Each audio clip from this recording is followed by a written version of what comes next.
కమలదళాధిపతి అంటే భాజపా భారతీయ జనతా పార్టీ జాతీయ అధ్యక్షుడు హోదాకి మొదటిసారిగా ఒక బీహార్ పౌరుడు, అది కూడా అతి చిన్న వయసులో అతి పిన్న వయస్కుడైన నితిన్ నబీన్ 45 వయసుకే పగ్గాలు చేపట్టడం అనేది చిన్న విషయం కాదు. సో అంటే ఇతను 5వ సారి ఇప్పుడు ఎమ్మెల్యేగా అక్కడ నెగ్గుకొచ్చారు. భాజపా ప్రభుత్వం కానీ భారతీయ జనతా పార్టీలో ఉండే కొన్ని క్రియాశీలక విషయాలలో ఎప్పుడు కూడా కింద స్థాయిలో వాడు కూడా ఒక ఛాయ్ వాలా ప్రధాని అయ్యేలా నిరూపించింది. ఎవరు తీసుకోండి, భాజపాలో ఉండే కేంద్ర మంత్రివర్గంలో ఎవరిని ప్రధాన వ్యక్తులు తీసుకున్నా కూడా ఒక కీలకమైన వ్యక్తులే. అట్టడుగు వర్గాల నుంచి నిమ్న వర్గాల నుంచి ఒక దాన్ని ఏమంటారు, ఒక ట్రైబల్ జాతికి చెందిన ఒక మహిళ, సాధారణ మహిళ దేశ మొదట పౌరురాలు కాగలింది. అదొక భాజపా వల్లే అవుతుంది.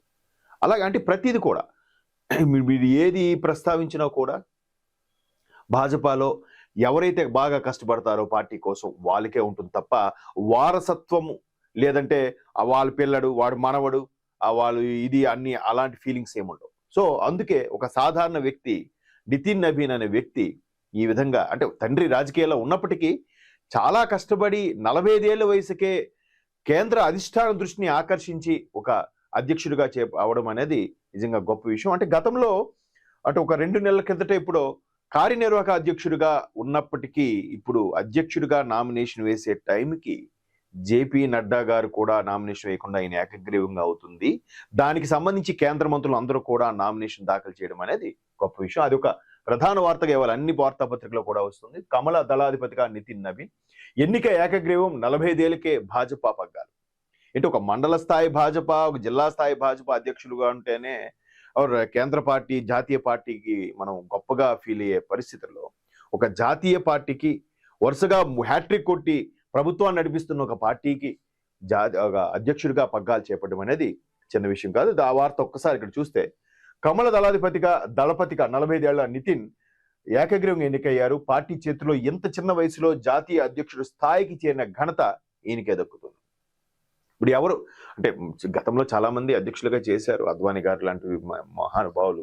అంటే పార్టీ కోసం శ్రమించి దేశం కోసం అహర్నిశలు పాటుపడే వాళ్ళని ఇక్కడ పిక్ చేసుకుంటుంది. అంటే మీరు ఎవరు చూడండి, గతంలో పారేకర్ ఒక ఆయన ఉండేవారు, గోవా ముఖ్యమంత్రిగా చేశారు, తర్వాత రక్షణ శాఖగా చేశారు కేంద్ర మంత్రి. చిన్న వయసులోనే వాళ్ళు నేపథ్యం చూసినా కూడా దేశం కోసము అహర్నిశలు కష్టపడి అంటే కుటుంబాన్ని కూడా పక్కన పెట్టి దేశమే మొదటి ప్రాధాన్యతగా ఉండే ఏకైక అదే ఆ పార్టీ నుండి అభిప్రాయం అలా ఉంటుంది. ఎవరు తీసుకోండి, ఇప్పుడు అద్వానీ గారు ఉన్నారు. 2014లో భాజపా ప్రభుత్వం ఎన్డీఏ భాగస్వామ్య పక్షాన్ని ప్రభుత్వం ఏర్పాటు చేసినప్పుడు నిజంగా అద్వానీ గారు ప్రధాని అవుతారేమో అనుకున్నారు. కానీ అప్పటి తరానికి అప్పటి కొత్త నీరు వచ్చి చేరాలి ప్రతి దగ్గర కూడా లేదు. 3 సార్లు ముఖ్యమంత్రిగా అయిన నరేంద్ర మోదీయే దేశానికి ప్రధాని అవ్వాలి, ఆ విధంగానే మనం వెళ్ళాం అని ఆయన ఎల్కే అద్వానీ గారు కూడా సిఫార్సు చేశారు. చేసినప్పుడు మోదీ గారు మొట్టమొదటిసారిగా అక్కడ పార్లమెంట్ యాక్షన్ కమిటీ ఏదైతే ఉంటుందో బిజినెస్ అడ్వైజరీ కమిటీ, ఆ ఎన్నికలకు ముందు అందరూ కమిటీ సమావేశం అయినప్పుడు ఆయన్ని ఏకగ్రీవంగా ఎన్నుకున్నప్పుడు భావోద్వేగానికి లోనయ్యారు. అంటే కళ్ళలో నీరు వచ్చేస్తున్నాయి. నన్ను కన్న తల్లి నా తల్లి అయినప్పటికీ నాకు పునర్జన్మిచ్చిన తల్లి మాత్రం భాజపాయే అని చెప్పి భావోద్వేగం అయ్యారు. అలాగే వాజ్పేయి గారిని అద్వానీ గారిని వెళ్ళి కలిసి వాళ్ళ ఆశీర్వాదం కూడా తీసుకున్నారు. అంటే ఎందుకు అంత తక్కువ స్థాయిలో ఉన్న వాళ్ళని ఎక్కడో ఒక మారుమూల ఒక కార్యకర్తగా పనిచేసిన వ్యక్తిని ఈ స్థాయికి తీసుకొచ్చే పార్టీ ఏదైనా ఉందంటే అది భాజపా అనడానికి మరొక్కసారి ఇక్కడ రుజువైంది. మొన్న ఢిల్లీలో కూడా మొట్టమొదటిసారిగా ఎన్నికైన ఒక మహిళకి ముఖ్యమంత్రి పీఠం ఎలా దక్కిందంటారు? That is Bhajapa. అంటే కష్టపడే తత్వం ఉంటే ఎవరినైనా ఎప్పుడు ఆ విజిలెన్సా ఇంటెలిజెన్సా వాళ్ళకు నిఘా పెడతారా, వాళ్ళ మీద ఒక ప్రత్యేక శ్రద్ధ పెడతారో తెలియదు, కానీ అటువంటి వాళ్ళని పిక్ చేసుకుంటారు. పైగా వాళ్ళకి ఖచ్చితంగా ఆర్ఎస్ఎస్ బ్యాక్గ్రౌండ్ ఉంటుంది. ఆర్ఎస్ఎస్ బ్యాక్గ్రౌండ్ అంటే ఏదో తీవ్రవాద సంస్థలాగా భావించే కొంతమంది మూర్ఖులనే చెప్పాలి. ఎందుకంటే మరి ఆర్ఎస్ఎస్ మేము గుర్తించట్లేదు అనుకునే వాళ్ళు కొన్ని రాష్ట్రాలు ఎలా బ్యాన్ చేస్తారు? ఆర్ఎస్ఎస్ లో అన్ని మతాల వాళ్ళు ఉన్నారు, అది చాలా మందికి తెలియని విషయం. సో అందులో ఎవరైతే దేశం కోసం ఇప్పుడు మొన్న ముంబై అల్లర్లో కానీ లేదంటే పెహల్గాం సంబంధించి కానీ వీళ్ళు సెపరేట్గా ఒక టీమ్గా ఏర్పడి అక్కడికి వెళ్ళిపోతారు. అలా ఎవరు వెళ్తారు? కుటుంబాన్ని, వాళ్ళ కెరీర్ని పక్కన పెట్టి దేశం కోసం శ్రమించే వాళ్ళు ఎవరున్నారు చెప్పండి? ఇప్పుడు నేతాజీ సుభాష్ చంద్రబోస్ అన్నారు, మీ రక్తపు బొట్టినివ్వండి మీకు స్వాతంత్రాన్ని ఇస్తానన్నాడు ఆయన. మరి ఇప్పుడు ఎవరున్నారు? అప్పుడు అలాగా రక్తం బొట్టు ఇచ్చేవాళ్ళు ఎవరున్నారు? ఒకవైపు అమాయకుల మీద, ఆడపిల్లల మీద, చిన్నపిల్లల మీద, డాక్టర్లు చదువుకున్న వెధవలు కూడా దేశంలో ప్రజల్ని చంపడానికి, ప్రసాదాల్లో విషం కలిపి చంపడానికి సిద్ధమైన అమానుష ఘటనలు జరుగుతున్నప్పటికీ దేశం కోసం అహర్నిశలు పాటుపడే ఒక సంఘం, ఒక కమిటీ ఏముందో చెప్పండి? ఒక ఎన్జిఓ సంఘం ఏదైనా ఉందో చెప్పండి? ఎంతసేపు ట్రస్ట్ పెట్టామా, 4 డబ్బులు అడిగేసుకున్నామా, దాని మీద కోట్లు కోట్లు గడించామా, ఆ తర్వాత రాజకీయాల్లోకి వచ్చామా, ఒక పదవి సంపాదించుకున్నాం. ఇదే కాన్సెప్ట్. ఆర్ఎస్ఎస్లు ఎంతమంది ఉన్నారు చెప్పండి?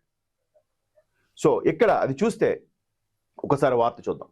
ఇటీవల బీహార్ నుంచి 5వసారి ఎమ్మెల్యేగా ఎన్నికయ్యారు. కార్యనిర్వాహక అధ్యక్షుడిగా గత నెల 14 నియమితులైనప్పుడే పార్టీ పగ్గాలు జేపీ నడ్డా నుంచి ఆయనకు రావడం ఖాయమని అప్పుడే స్పష్టమైంది.